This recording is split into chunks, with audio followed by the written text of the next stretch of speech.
So, latest developments, key trends in corporate governance. Let me just start by saying this is an awareness video. I'm not specifically intending to train you in how to do anything, but just to make you aware of what's going on at present. So some general trends which are purely and simply my observations from the work I do and the things that I monitor. Big focus these on women directors and gender diversity. Diversity on boards, which means more than gender diversity and more than racial diversity. It also includes experience and expertise. Good mix on the board is very valuable. A big focus these days on the amount of time that directors have available. So before appointing a director, there's likely these days to be a significant discussion about the time commitment involved and what they can contribute. Lots of press about remuneration. C-suite and boards over the last few years have been earning considerably more than the people that they employ, and that is now becoming an issue.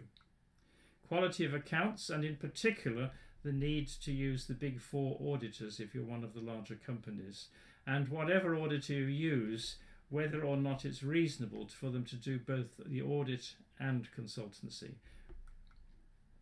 Evaluation of performance has been a major thing since the very beginnings of corporate governance. It's becoming significant now.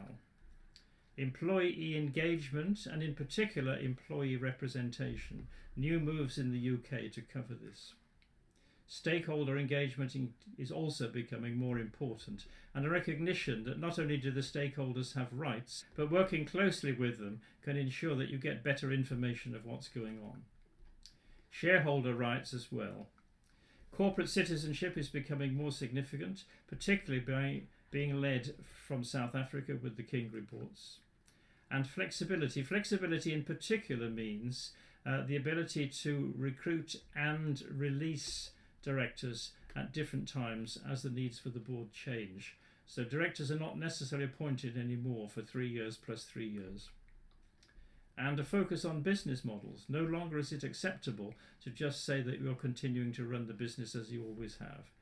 The world is changing, the markets are changing. You need to make sure that you can demonstrate that you have reviewed your business model.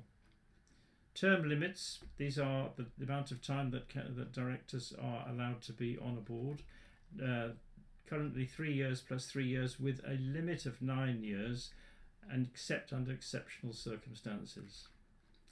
Annual election, even where people are appointed apparently on 3 years and 3 years, you will still expect all directors to stand for election every year.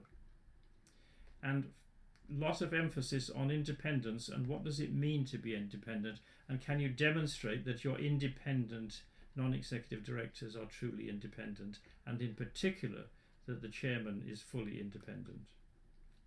There have been some big scandals about pensions, companies getting into difficulties and the pension fund is not being properly serviced, and an increasing demand for shareholders to have a say on pay, and in particular on bonus schemes, and to make sure that the contracts of employment of directors and senior managers, and in particular to make sure that the contracts of employment of chief executives and other senior staff include an ability to claw back bonus payments if things should go wrong. More activities from activists and need to be prepared for them and how to deal with them, and more companies being bought into private equity.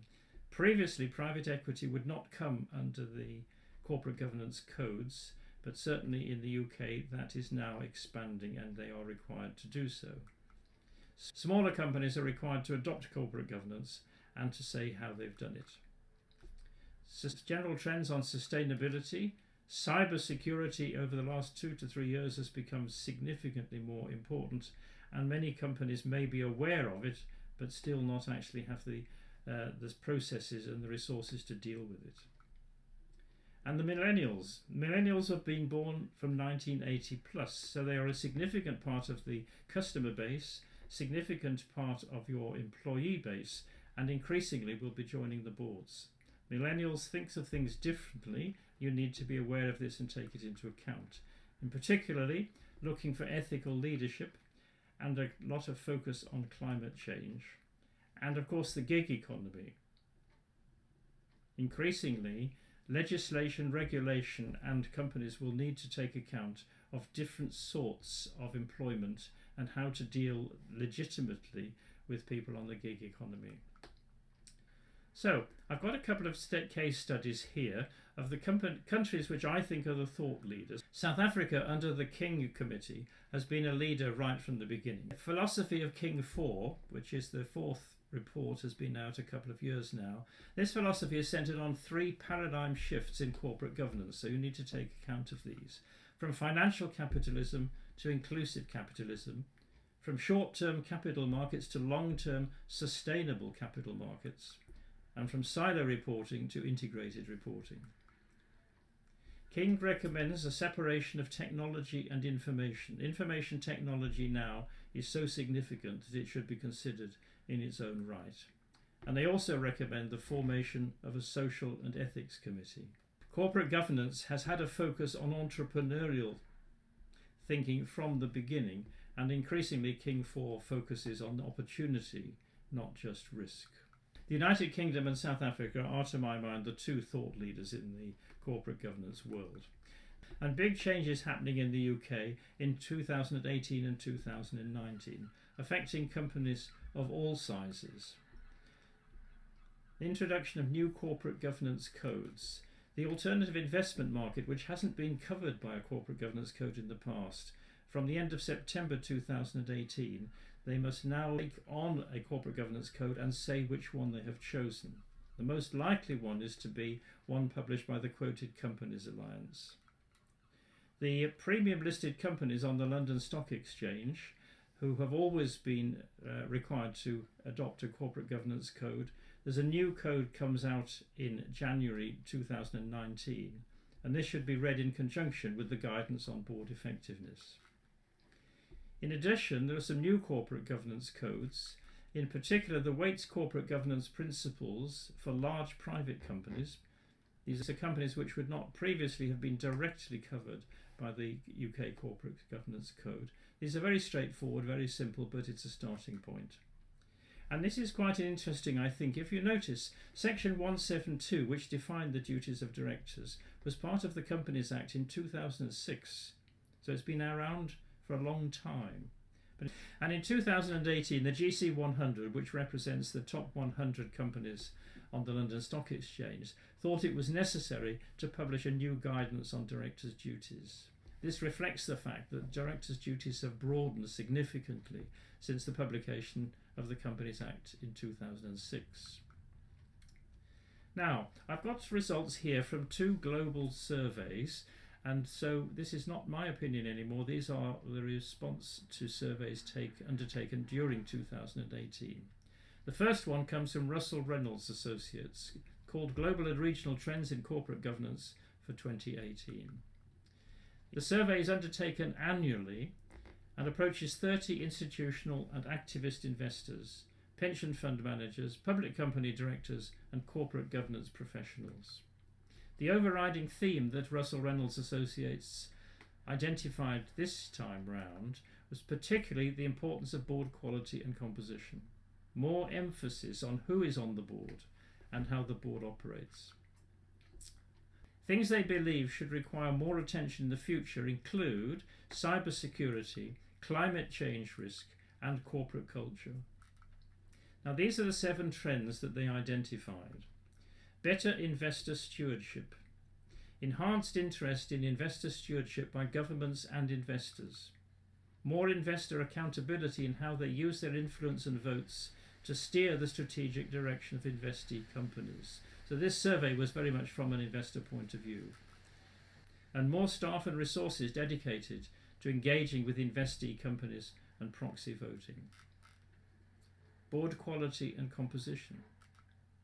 Priority to gender diversity, director skills and experiences, composition and refreshment. That's changing the people on the board. And the appointment of directors who have enough time to dedicate to the company. So in this one sentence holds quite a few trends all brought together. Activists and some institutional investors are paying closer attention to the number of directors with direct industry experience when assessing composition and quality. Compensation. Compensation is remaining in the spotlight. The link to long-term strategic goals and business performance is important, and you should expect more inquiries related to incentive compensation schemes and how they drive desired employee behaviour. Activist investing. There's a conflict between long-term value creation interests of institutional shareholders and short-term value enhancement interests of activists. So there's a need for meaningful dialogue to achieve a resolution.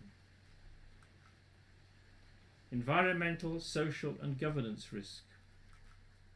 Investors now consider climate changes and sustainability to be mainstream priorities. Greater investor focus on recommendations to prepare for the Paris Accord goal of minimising global temperature increase to 2 degrees Celsius. Assess both risks and opportunities of climate change on business. Cybersecurity. Cyber threats will be an important area of focus for boards to monitor.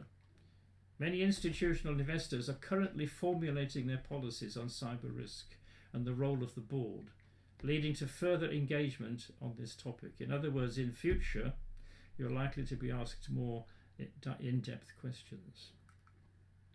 Human capital. Increasing focus on human capital, including effective succession planning at C-suite level and beyond, the impact of company culture on performance, and gender pay disparity. Now here's another survey from Farient Advisors, the 2018 Global Trends in Corporate Governance Survey. Farient Advisors is an independent executive compensation and performance consultancy, and their third annual report was undertaken in conjunction with other partner firms in the Global Governance and Executive Compensation Group. It covers 20 countries across 6 continents. They're an interesting collection of countries because they include Brazil and India, and they don't include the United Kingdom. So it's quite an interesting approach they've taken. So the first thing they found, global corporate governance momentum continues to build. The focus on governance is expected to increase. Common standards for good governance are likely to rise, and investors will be looking for well-governed corporate boards to protect their interests. And governments will impose requirements to make their countries more attractive to foreign capital. 2. Governance trends in executive compensation. Almost all countries require disclosures on executive compensation. Many countries require shareholders to approve equity plans if they're to last for more than 3 years. And most countries discourage high severance payments, and that's defined generally as twice the salary plus bonus. Most countries call for a minimum clawback in the event of fraud or misconduct. 3. Governance trends in board structure and compensation. Do you notice there's a pattern between the things that I was saying, the previous survey and this survey, very much bringing up the same sorts of subjects. So anyway, governance trends in board structure and composition. Board and chair independence. Statutory requirements for gender diversity. Diversity to include gender, race, ethnicity, age and skills. 4.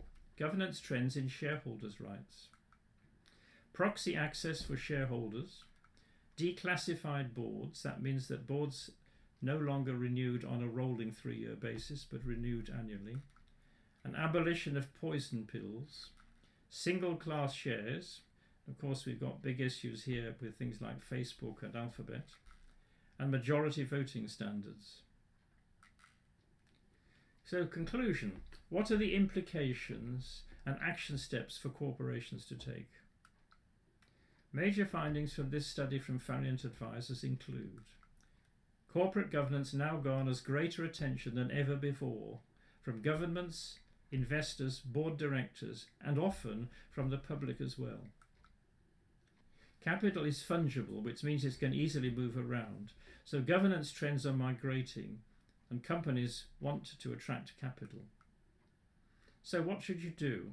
First thing is to understand and keep current on global governance. And secondly, determine whether your company adheres to commonly accepted best practices, not just locally, but more broadly as well. And thirdly, determine a roadmap for change.